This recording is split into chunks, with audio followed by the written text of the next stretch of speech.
પોસ્ટની માહિતી જાણી લઈએ અને સહયોગી તૃપ્તિ કપૂરિયા આપણી સાથે જોડાઈ ગયા છે. તૃપ્તિ, ગુડ મોર્નિંગ. કઈ રીતે આજે જોઈ રહ્યા છે બ્રોકરેજ હાઉસીસના ક્યાં છે રિએક્શન્સ? Good morning Jani. ચાની શરૂઆત આજે આપણે BHLથી જ કરશું, કારણ કે ગઈકાલે આપણે જોયા કે ખૂબ જ સારા નંબર્સ આપણને જોવા મળ્યા છે. ઓવરઓલ અને પરફોર્મન્સ પણ સારું જોવા મળ્યું. રિઝલ્ટ બાદ એક સારી એવી તેજી પણ જોવા મળી હતી. આજે UBSE તરફથી અહીંયા ન્યુટ્રલ રેટિંગનો રિપોર્ટ અહીંયા જોવા મળી રહ્યો છે. લક્ષ્યાંક તેમને 460 રૂપિયા પ્રતિ શેર કર્યા છે. અહીંયા તેમનું કહેવું છે કે કંપનીની Q1 FY27માં કંપનીની આવક એબિટા અનુમાન કરતાં સારા રહ્યા છે. એબિટા માર્જિન લગભગ અહીંયા અનુમાન કરતાં લગભગ 6.5% આપણને સારું જોવા મળી રહ્યું છે. એટલું જ નહીં, Q1માં કંપનીની ઓર્ડર બુક જે છે અહીંયા આપણને 26,700 કરોડ પર રહી છે, જેમાં ખાસ કરીને મોટા પાવર સેગમેન્ટના ઓર્ડર્સ જે છે અહીંયા મુખ્ય ડ્રાઈવર તરીકે કામ કરતા જોવા મળ્યા છે.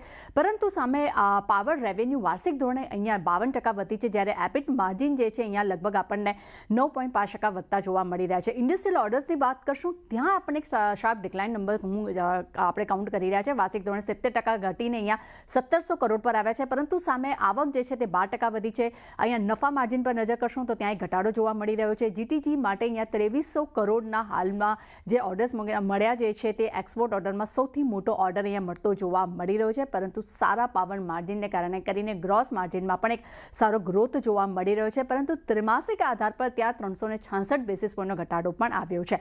CLSA તરફથી રિપોર્ટ પર નજર કરશો, અંડર પરફોર્મ રેટિંગ છે. લક્ષ્યાંક તેમને 306 રૂપિયા પ્રતિ શેર કર્યા છે. અહીંયા પણ તેમનું કહેવું છે કે Q1 FY27ના કંપનીની આવક એબિટા માર્જિન સારા રહ્યા છે. સામે ખાસ કરીને પ્રોવિઝિંગ અને જે ફોરેક્સ ગેઇન સહિત અન્ય ખર્ચમાં જે ઘટાડો છે તેનો સીધો સપોર્ટ જે છે અહીંયા માર્જિનને મળતો જોવા મળી રહ્યો છે.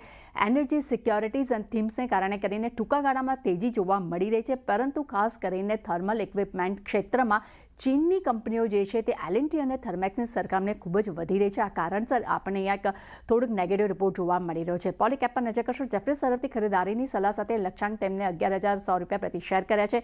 અહીંયા તેમનું કહેવું છે કે પશ્ચિમ એશિયા તણાવ છતાં પણ અહીંયા કેબલ એન્ડ વાયર અને FMEG જે છે તેનું સેલ્સ અહીંયા લગભગ વાર્ષિક ધોરણે વધતું જોવા મળી રહ્યું છે. કિંમત વધવાને કારણે કરીને સૌથી વધારે કેબલ એન્ડ વાયરના ગ્રોથ અહીંયા મજબૂત જોવા મળી રહ્યો છે. તેના એપિટ અને માર્જિનમાં પણ એક ઘટાડો જોવા મળ્યો છે 140 બેસિસ પોઈન્ટનો. પરંતુ FMEGના માર્જિન લગભગ 590 બેસિસ પોઈન્ટ વધતા જોવા મળ્યા છે. HSBC તરફથી રિપોર્ટ પર નજર કરશું. પોલીકેપ માટે ખરીદારીની સલાહ સાથે લક્ષ્યાંક તેમને 10,160 રૂપિયા પ્રતિ શેર કર્યા છે. અહીંયા તેમનું કહેવું છે કે સારા રિયલાઇઝેશનવાળા કેબલ એન્ડ વાયર્સ અને બીજી તરફ મજબૂત FMEG સેગમેન્ટને કારણે કરીને એક સારી અર્નિંગ્સમાં ગ્રોથ જોવા મળી રહ્યો છે. બીજી તરફ ખાસ કરીને માંગ વિસ્તરણ અને FMEG સેગમેન્ટમાં જે હિસાબે ગ્રોથ જોવા મળ્યો છે, જેને કારણે કરીને FY26-29 માટે અહીંયા EPC CAGR લગભગ અહીંયા 21%ના અનુમાન તેમને વધાર્યા છે. ન્યૂ જેન્સ સોફ્ટવેર પર પણ નજર કરશું. જેફરીઝ તરફથી અહીંયા ખરીદારીની સલાહ સાથે લક્ષ્યાંક 630 રૂપિયા પ્રતિ શેર કર્યા છે. અહીંયા તેમનું કહેવું છે કે કંપનીની આવક ઇનલાઇન રહી છે. નફો અનુમાન કરતાં સારો રહ્યો છે. US બિઝનેસમાં સારો ગ્રોથ છે, પરંતુ કોર બિઝનેસમાં નરમાશ જોવા મળી રહી છે.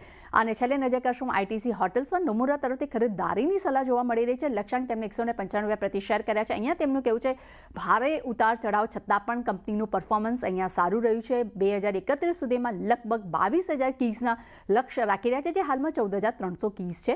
અને ખાસ કરીને તેમને એ પણ કહેવું છે કે કંપનીની નેટ કેશ બેલેન્સ શીટ જે છે અહીંયા મજબૂત જોવા મળી રહી છે અને વાર્ષિક ધોરણે 500 થી 600 કરોડના ફ્રી કેશ ફ્લોની પણ તેઓ અપેક્ષા રાખી રહ્યા છે.